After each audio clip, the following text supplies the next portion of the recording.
जय श्री राम। हिंदू धर्म के अनुसार रामेश्वरम 4 धाम में से एक प्रसिद्ध धाम है और यहाँ स्थापित शिवलिंग 12 ज्योतिर्लिंग में से एक ज्योतिर्लिंग भी है। रामेश्वरम आने के लिए नियरेस्ट एयरपोर्ट मदुराई है। वहाँ से आप प्राइवेट टैक्सी करा के रामेश्वरम आ सकते हैं या फिर ट्रेन से भी आ सकते हैं। और अगर आप चाहें तो मदुराई बस स्टैंड से बस पकड़ के भी रामेश्वरम आ सकते हैं। मैं बस से आई। पहले जब यात्री ट्रेन से आया करते थे तो उन्हें रामेश्वरम से पहले मंडपम स्टेशन पे उतरना पड़ता था, क्योंकि कोई ट्रेन डायरेक्टली रामेश्वरम नहीं जाती थी। पर अब नया पंबम ब्रिज इनॉग्रेट हो चुका है तो अब ट्रेन्स डायरेक्टली रामेश्वरम तक जाया करेंगी। पंबम ब्रिज क्रॉस करते ही आप रामेश्वरम पहुंच जाते हैं। बस स्टैंड पे उतरते ही मैंने एक ऑटो करवा लिया और ऑटो वाले भैया से बोला कि मुझे मंदिर की वेस्ट गेट के पास ही होटल दिलवाएं। 3-4 होटल देखने के बाद मैंने ये वाला होटल फाइनल किया। ये होटल मंदिर की वेस्ट गेट से बिल्कुल वॉकिंग डिस्टेंस पे था तो मैंने खुशी खुशी ले लिया। ये रूम मुझे 24 आवर बेसिस पे 2000 रुपीज़ पे पड़ा और काफ़ी कंफर्टेबल और सेफ स्टे रहा मेरा यहाँ पे। जल्दी से तैयार होकर के मैं नीचे आ गई और इनसे मिली। ये है सतीश भैया। मैंने सतीश भैया की ऑटो बुक करा ली जो मुझे पूरा साइट सीइंग करवाने वाले थे रामेश्वरम का। हमारे पास सिर्फ 2 से ढाई घंटे थे तो सतीश भैया ने कहा कि आज जितना हो सकता है उतना घूम लेंगे, बाकी हम कल कवर कर लेंगे। सबसे पहले हम आए पंचमुखी हनुमान जी मूर्ति के दर्शन करने के लिए। ये बेसिकली एक मठ या आश्रम था जो 400-500 साल पुराना था। आप अंदर जाएंगे तो आपको एक पंचमुखी काले रंग की हनुमान जी की मूर्ति दिखाई देगी। वो बेसिकली 16-17 साल पुरानी होगी और एक अंदर की तरफ मूर्ति है जो 500-600 साल पुरानी है। यहाँ पे मैंने फ्लोटिंग स्टोन्स भी देखे। काफ़ी बड़े पत्थर जो 45 kgs के थे ऑलमोस्ट, वो पानी में तैर रहे थे। कहते हैं 1964 में जब साइक्लोन आया था तो कुछ पत्थर धनुषकोडी से यहाँ रामेश्वरम आ गए थे अग्नि तीर्थम की तरफ। उन्हें यहाँ दर्शन के लिए रखा गया है। कहा जाता है ये वही पत्थर है जिससे वानर सेना ने धनुषकोडी में राम सेतु बनाया था। आश्रम के बिल्कुल ऑपोजिट ही नटराज भगवान का एक मंदिर था। हमने वहाँ पे दर्शन किए और फिर हम आगे की ओर लक्ष्मण कुंड की ओर चल पड़े। पंचमुखी हनुमान के थोड़ा पास ही लक्ष्मण तीर्थम है। कहा जाता है रामेश्वरम में 64 तीर्थ हैं, बेसिकली 64 कुंड भी हैं, जिसमें से 22 कुंड श्री रामनाथ स्वामी मंदिर के अंदर है। ये जो कुंड है लक्ष्मण कुंड के नाम से जाना जाता है और ये जो तीर्थ है इसे लक्ष्मण तीर्थम के नाम से जाना जाता है। इस तीर्थ के बारे में मैंने ये जाना कि जब श्री राम लक्ष्मण जी और सीता माता के साथ श्रीलंका से लौटे तब श्री राम ने पश्चाताप किया, क्योंकि उन पे रावण जो कि एक ब्राह्मण और शिव भक्त थे उनकी हत्या का दोष था। तो राम भगवान ने भगवान शिव की पूजा करके एक लिंगम के स्वरूप में, जो कि रामनाथम स्वामी मंदिर में स्थित है, जिनके दर्शन हम आगे करेंगे, उनकी पूजा की और पश्चाताप किया। कहते हैं लक्ष्मण जी ने यहाँ पे भगवान शिव की पूजा की ताकि उन्हें भी पापों से मुक्ति मिल सके, इसलिए उनके नाम पे ये तीर्थ है। मंदिर के गर्भगृह में हमने शिवलिंग के दर्शन किए। ऐसा कहते हैं कि यहाँ पे शिवलिंग आदिकाल से है। रामेश्वरम एक ऐसे महान इंसान का जन्म स्थान भी है जिसे किसी इंट्रोडक्शन की ज़रूरत नहीं। हमारे भारत के गौरव डॉक्टर APJ अब्दुल कलाम। आप यहाँ पे आके ये म्यूज़ियम देख सकते हैं। म्यूज़ियम शाम को 5 बजे बंद हो जाता है। इसके अलावा आप इनका एंसेस्ट्रल घर भी देख सकते हैं। इसके बाद हम इस जगह आ गए। इस जगह का नाम है विलोंदी तीर्थम और ये रामेश्वरम मंदिर से लगभग 7 किलोमीटर की दूरी पे है। इस जगह आपको एक छोटा सा मंदिर दिखाई देगा। माना जाता है हजारों साल पहले जब भगवान श्री राम माता सीता को रावण से छुड़वाकर रामेश्वरम में भगवान शिव की आराधना करके वापस अयोध्या लौट रहे थे, तब माता सीता को यहाँ बहुत प्यास लगी और उनकी प्यास बुझाने के लिए भगवान श्री राम ने अपने तीर को इस पावन समुद्र के किनारे धरती पे छोड़ दिया, जिसकी वजह से धरती से मीठा पानी आने लगा। ये भैया हमें बता रहे थे कि ये जो कुआं है समुद्र के बीच में और इसका पानी बिल्कुल मीठा और समुद्र का पानी खारा। इन्होंने एक बकेट समुद्र में डाली, भर के हमें पिलाई। इन्होंने कहा कि 3 से 4 बार ये पी के देखिए और पानी महसूस कीजिए कैसा है। पानी बिल्कुल खारा समुद्र का जैसे होता है, नमकीन, पिया नहीं जा रहा था।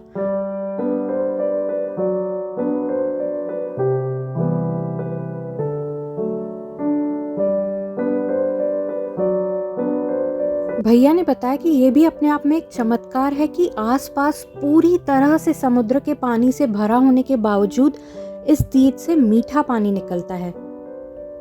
अब सोचने वाली बात थी ये मेरे लिए कि मैं समुद्र के ऊपर ही हूँ और मुझे इस कुएं से मीठा पानी कैसे मिलेगा।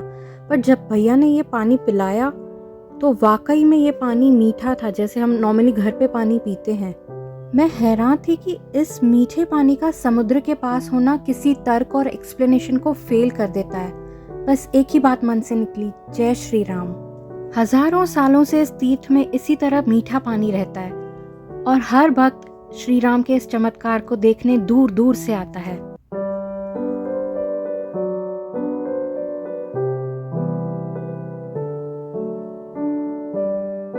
इतनी सुंदर जगह से जाने का मेरा तो मन ही नहीं कर रहा था। आज की शाम की आखिरी जगह भैया मुझे ले आए, जो कि थी पंबम ब्रिज। बहुत ही सुंदर। ये है रामेश्वरम का फेमस पुराना पंबम ब्रिज। ये अभी ऑपरेशनल नहीं है, इसकी जगह पे अभी नया ब्रिज बना है। यहाँ से ट्रेन सब डायरेक्ट रामेश्वरम जाया करेंगी। बहुत ही हाईटेक ब्रिज बनाया हुआ है ये।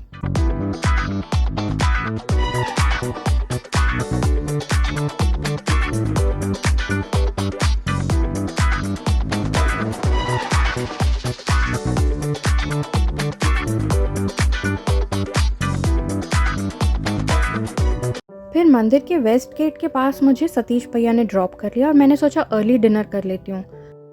बहुत सारे रेस्टोरेंट्स हैं यहाँ इस लाइन में खाना खाने के लिए।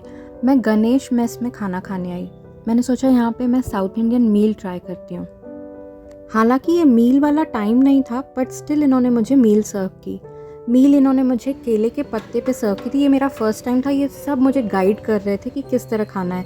पहले इन्होंने मुझे कहा कि पत्ता पानी से साफ़ करना है। उसके बाद इन्होंने मुझे एक एक करके सब्जियां सर्व की। एक पालक की सब्ज़ी थी, एक आलू की और एक का नाम मैं भूल गई। उसके साथ उन्होंने मुझे नींबू का अचार दिया, पापड़ और चावल। अब क्योंकि ये मील का टाइम नहीं था, नॉर्मली मील में पहले दाल देते हैं उन्होंने बताया, बट इन्होंने मुझे सांभर सर्व किया। उसके साथ एक छोटी छाछ की कटोरी और एक रसम की कटोरी दी। मेरा फर्स्ट साउथ इंडियन मील, वो भी केले के पत्ते के ऊपर। मैं इतनी एक्साइटेड थी। मैंने जब ये नींबू का अचार सांभर चावल के साथ में मिक्स करके खाया, oh my God, burst of flavours in my mouth. मज़ा आ गया खा के। छाछ टेस्ट में अच्छी थी, बाकी की सब्जियां पालक वगैरह मुझे थोड़ी सी ब्लैंड लगी। मतलब ऐसे कह सकते हैं बहुत ही सिंपल खाना। आई थिंक बेसिकली सिर्फ नमक था उनमें, पर हेल्थ पॉइंट ऑफ व्यू अच्छा था। लाइफ में पहली बार मैंने रसम ट्राई किया, बहुत ही अमेजिंग टेस्ट, मज़ा आ गया। खाना खाने के बाद मैंने सोचा मंदिर के आसपास की एरिया थोड़ी एक्सप्लोर कर लेती हूँ। मंदिर के टोटल 4 गेट हैं, जिसे गोपुरम कहते हैं, east west north south gopuram. और हर गेट के पास आपको होटल रूम्स अवेलेबल हो जाएंगे। आप मंदिर के किसी भी गेट पे रुकोगे, वहाँ से आपको 3 गेट दिखाई देंगे। एक साइड में, एक जो सेंटर में आपको दिखाई दे रहा है, और एक दरवाजे के अंदर से आपको दिखाई देगा। काफ़ी धुंधला सा बट दिखाई देता है, येलो कलर का। इसके बाद मैं अग्नि तीर्थम की ओर चल पड़ी और मैंने देखा यहाँ पे भी काफ़ी सारे स्टे ऑप्शंस अवेलेबल थे। अग्नि तीर्थम से पहले मैंने श्री उज्जैनी महाकाली मंदिर में दर्शन किए। रामेश्वरम के लोगों की ये मान्यता है कि उज्जैनी महाकाली माँ 8 दुर्गा स्वरूप में से एक हैं, जो रामेश्वरम की रक्षा करती हैं। और नवरात्रि के आखिरी दिन पे यहाँ पे फायर वॉकिंग फेस्टिवल भी होता है।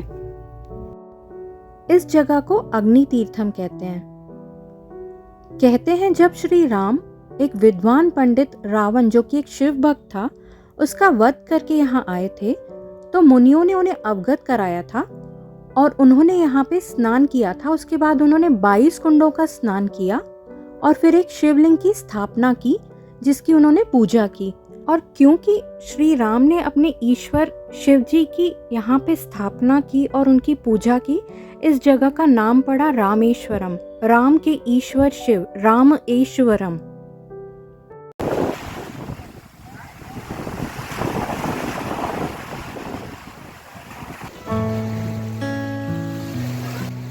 रामेश्वरम का आगे का सफर हम अगले एपिसोड में देखेंगे। तब तक के लिए जय श्री राम, हर हर महादेव।